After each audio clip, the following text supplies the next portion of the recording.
औज़ुबिल्लाहिमिनश्शैतानिर्रजीम बिस्मिल्लाहिर्रहमानिर्रहीम। मैं Mohammad Ashraf Bhat, teacher government high school Shanu 10वीं जमात के बच्चों को उर्दू का क्लास पढ़ाने जा रहा हूँ।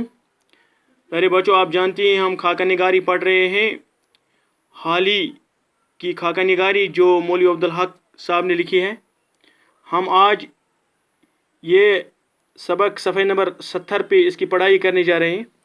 जिन लोगों ने सिर्फ उनका कलाम पढ़ा है, शायद वो समझते होंगे कि मौलाना हर वक्त रोते और बसोरते होंगे। इसमें शक नहीं कि उनका दिल दर्द से लबरेज था और ज़रा सी ठेस से छलक उठता था, मगर वो बड़े शगुफ्ता मिजाज और खुश तबाह थे। खुसूसन अपने हम सोहबत यारों में बड़ी ज़राफ़त और शौकी से बातें करते थे। उनके कलाम में कभी भी कहीं कहीं ज़राफ़त और ज़्यादातर तनस की झलक नजर आती है। जदीद तालीम के बड़े हामी थे और उसकी इशाअत और तलकीन में मकदूर बर कोशिश करते रहे, लेकिन आखिरी उम्र में हमारे कॉलेजों के तलबा को देखकर उन्हें किसी कदर मायूसी होने लगी थी। मुझे खूब याद है कि जब उनके नाम हैदराबाद में एक रोज़ ओल्ड बॉय आया तो उससे पढ़कर बहुत अफसोस करने लगे कि उस में सिवाय मस्खरापन के कुछ भी नहीं होता। उन्होंने कहा, अलीगढ़ के तलबा से उससे आला तवक्का थी। इनकी बड़ी ख्वाहिश थी कि उर्दू ज़बान में आला दर्जे के नावल खुसूसन ड्रामे लिखे जाएं, और इस बात पर अफसोस करते थे कि यूरोपियन ज़बानों से बेहतर नावलों और ड्रामों का उर्दू में तर्जमा नहीं किया गया ताकि वो नमूने का काम दें। ये गुफ्तगू उन्होंने कुछ इस ढंग से की जिससे मुतरशा होता था कि उनका जी चाहता है कि खुद कोई ड्रामा लिखें, लेकिन स्टेज से वाकिफ न होने और कोई उम्दा नमूना सामने न होने से मजबूर हैं।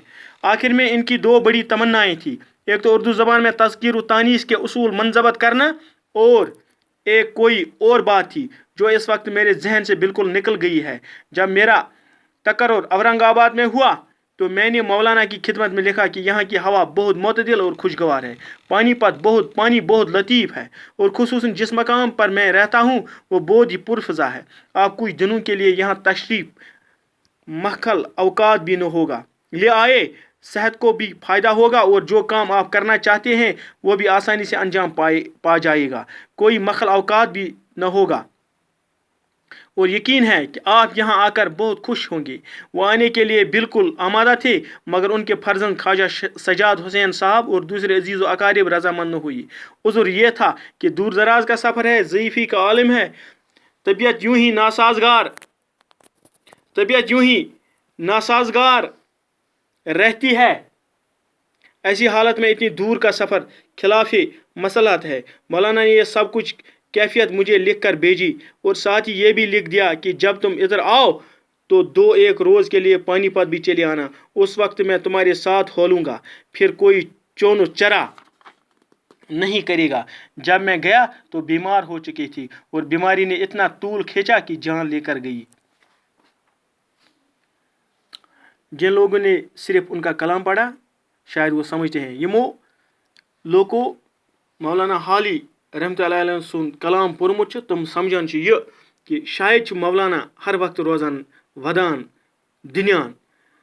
इसमें शक नहीं कि उनका दिल दर्द से लबरेज था। इमन बिल्कुल दिलस यह दिल आमुत भरन ये गमो से दुखों से, और ज़रा सी ठेस से छलक उठता था। वहीं बे ठुक लगे इमस चूर गसान, मगर वो बड़े शगुफ्ता मिजाज और खुश तबाह थे। मगर यह तेले यस बड़ खुश तबाह इंसान, खुश शगुफ्त मिजाज खुश मिजाज इंसान, खुसूसन अपने हम सोहबत यारों में बड़ी ज़राफ़त और शौकी से बातें करते थे। यह हकन तमें वनित यम दोस्त मस नज़दीक दपान यस बिल्कुल पन्न यारन सहित पन्न सोहबतस मज रोजान इमन सहित यह ज़राफ़त सान पेश यवान, बड़ खुशी सान गिंदान द्रकान इमन सहित। उनके कलाम में कभी कहीं कहीं ज़राफ़त और ज़्यादातर तनज़ की झलक नजर आती है। इहंदिस कलामस मज ज़राफ़त यानी गिंदान द्रकान ज़राफ़त करान या तनज़ तनज़ करान। जदीद तालीम के बड़े हामी थे और इसकी इशाअत और तलकीन में मकदूर बर कोशिश करते रहे।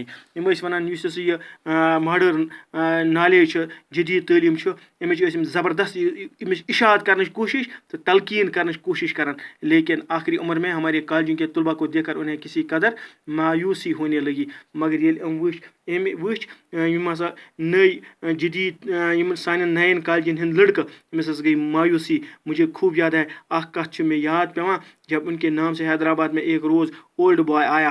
امو ہسا یس اخ یہ بنوک اکس اخ یہ بنومس اخ سبق اخ یت اولڈ بوائے اس نا تو اسے پڑھ کر بہت افسوس کرنے لگے. یتھے امو یہ پورک تو ام ہسا گو بڑ افسوس ات پہ کہ اس میں سوائے مسخرہ فن کے کچھ بھی نہیں ہوتا. تر مز صرف تمسخر اس تر مز بے کہیں ام علاوہ اس کہیں. انہوں نے کہا علی گڑھ کے طلباء سے اسے اعلیٰ توقع تھی تو امو ونک دپک یم علی گڑھ لڑکے امن نش ام علاوہ کی توقع یوت گوس ات مز آسن کی. ان کی بڑی خواہش تھی کہ اردو زبان میں اعلیٰ درجے کے ناول خصوصاً ڈرامے لکھے جائیں. امو گومت اردو زبان مز ہسا گژھن اردو زبان مز ناول علاوہ کی ڈرامہ تہ گژھن ان لکھنے. اور اس بات پر افسوس کرتے تھے کہ یورپین زبانوں سے بہت بہتر ناولوں اور ڈراموں کا اردو میں ترجمہ نہیں کیا گیا. کہ یت مز یورپین زبانن مز ام کھت بہتر گوس آسن اردو ناولن تو ڈراماہن ہند اردوس مز ترجم گوس آسن ات مز گومت ام زبان ہند یم ات زبان مز یورپی زبان مز ناول ٲسۍ بہترین ناول ڈرامہ تمن گوس اردوس مز ترجم گژھن تاکہ وہ نمونے کا کام دے. تاکہ اس نمن لگہِ ہے پتہ تم گژھِ نمونک پٲٹھۍ گژھان تم پیش تو لوگ کرہن بے اردوس مز لکھن شروع. گفتگو انہوں نے کچھ اس ڈنگ سے کی کہ جسے مترشح ہوتا تھا. دپان یہ کتھ ہس ٲس یم اتھ کنن ؤنمٕژ کہ یم سۭتۍ کیاہ اوس گژھان یم سۭتۍ بالکل نمایاں ظاہر اوس گژھان. مترشح گو بالکل نمایاں ظاہر ہونا کہ ان کا جی چاہتا تھا کہ خود کوئی ڈرامہ لکھیں. کہاں ڈرامہ لکھے پن لیکن اسٹیج سے واقف نہ ہونے اور کوئی عمدہ نمونہ سامنے نہ ہونے سے مجبور ہیں. مگر اخ ناواقف اسٹیج نش بیس نا پتہ کہاں نمون ام خطر مجبور ام کہاں ڈرامہ ونیک تام وچمت تو نہ کورمت.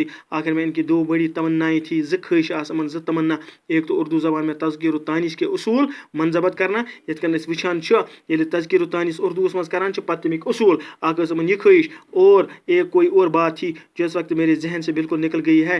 جب میرا تقرر اورنگ آباد میں ہوا تو میں نے مولانا کی خدمت میں لکھا کہ یہاں کی ہوا بہت معتدل اور خوشگوار ہے, پانی بہت لطیف ہے اور خصوصاً جس مقام پر میں رہتا ہوں وہ بہت ہی پرفضا ہے. آپ کچھ دنوں کے لیے تشریف لے آئے, صحت کو بھی فائدہ ہوگا اور جو کام آپ کرنا چاہتے ہیں وہ بھی آسانی سے انجام پا جائے گا. یہ ونان مولوی عبدالحق ونان میں ونیا تو یور کوئی مخل اوقات بھی نہ ہوگا اور یقین ہے کہ آپ یہاں آ کر بہت خوش ہوں گے. یعنی کش پہ تیل یور یو بالکل تہذیب وقت گھن ضائع کی. وہ آنے کہ بالکل آمادہ تھے. ام تہ یسان یون مگر ان کے فرزند خواجہ سجاد حسین صاحب اور دوسرے عزیز و اقارب رضامند نہ ہوئے. عذر یہ تھا کہ دور دراز کا سفر ہے, ضعیفی کا عالم ہے, طبیعت یوں ہی ناساز رہتی ہے. ایسی حالت میں اتنی دور کا سفر خلافی مصلحت ہے. مولانا نے یہ سب کچھ کیفیت مجھے لکھ بھیجی اور ساتھ ہی یہ بھی لکھ دیا کہ جب تم ادھر آؤ تو 2-1 روز کے لیے پانی پت بھی چلے آنا. اس وقت میں تمہارے ساتھ کھولوں گا. پھر کوئی چونو چرا نہیں کرے گا پتہ کرنے کانٛہہ تہِ چونو پتہ کرنے کانٛہہ تہِ ییٚلہِ ژٕ یور یِکھ ژٕ ہسا یی سیوٚدُے سون پتہ کرنے کانٛہہ امیُک کیا ہے شکایت. جب میں گیا ییٚلہِ ہسا بہٕ تور گوس تو بیمار ہو چکے تھے. مولانا ٲسۍ بالکل گٔمٕتۍ بیمار اور بیماری نے اتنا طول کھینچا تو بیمٲرۍ ٲس ییٖژاہ بڑھیمٕژ کہ جان لے کر گئی کہ ہم ہسا گئی نیم دنیا رحمت حق انا للہ و انا الیہ راجعون. بس آج اتنا ہی. اس طرح سے ہم نے یہ خاکہ نگاری مولانا الطاف حسین حالی کی ہم نے آج اس کی پڑھائی مکمل کی. کل انشاءاللہ ہم اس کے سوالات کرنے جائیں گے. آج اتنا ہی. خدا حافظ.